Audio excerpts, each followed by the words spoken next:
حیض کے دنوں میں ایک عورت ایمانی طور پر مضبوط کیسے رہے؟ بسم اللہ الرحمن الرحیم۔ اگر آپ نے حیض کی حالت میں نماز نہیں پڑھنی اور قرآن کی تلاوت نہیں کرنی تو اس کا مطلب یہ نہیں ہے کہ آپ نے ایمانی طور پہ پیچھے چلے جانا ہے۔ آپ درج ذیل کام اختیار کر کے ان دنوں ایمان کا لیول اوپر رکھ سکتی ہیں۔ پہلی چیز یہ ہے کہ آپ اپنی روٹین کو خراب کرنے کی کوشش نہ کریں۔ جیسے عام دنوں میں سونے جاگنے کے اوقات ہیں وہی حیض کے دنوں میں قائم رکھیں۔ فجر کے وقت اٹھ کر دعا کریں اور ساتھ صبح کے اذکار پڑھیں۔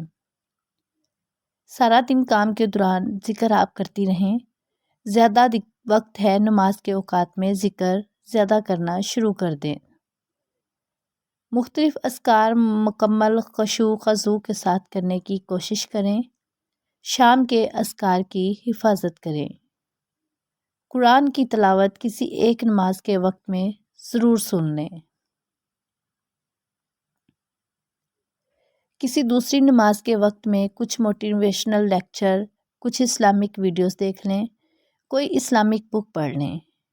ان دنوں کی مدت میں کچھ دعائیں یاد کرنے کا ٹارگٹ رکھ لیں۔ کوئی چھوٹا موٹا کورس کرنے، کچھ سیکھنے کا ٹارگٹ سیٹ کر لیں اور پھر اسے ان دنوں مکمل کرنے کی مکمل کوشش کریں۔ زیادہ سے زیادہ نیکیاں آگے بڑھ کر کرنے کی کوشش کریں جو عام دنوں میں نہیں بھی کرتی اب کر لیں۔ چاہے وہ پانی پلانا، کھانا کھلانا اور صدقہ کرنا، گھر والوں کی دیکھ بھال ہی کیوں نہ ہو۔ آپ کی نیکیوں کا لیول جو ان دنوں کم ہونا ہے انہیں دیگر اعمال سے پورا کر لیں۔ اخلاقیات کا خیال ہر حال میں رکھیں۔ بس یہ چند اعمال دوران حیض بھی کریں گی تو ایمان اچھا رہے گا۔ دوسروں وغیرہ کی رضا الہی کی خاطر دعوت کا اہتمام کر سکتی ہیں۔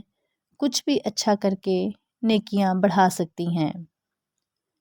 باقی کچھ طبیعت میں عجیب پن ہوتا ہے وہ ایمان کی کمی کی وجہ سے نہیں، حیض کے دوران جسم میں ہونے والی تبدیلیوں کے باعث ہوتا ہے۔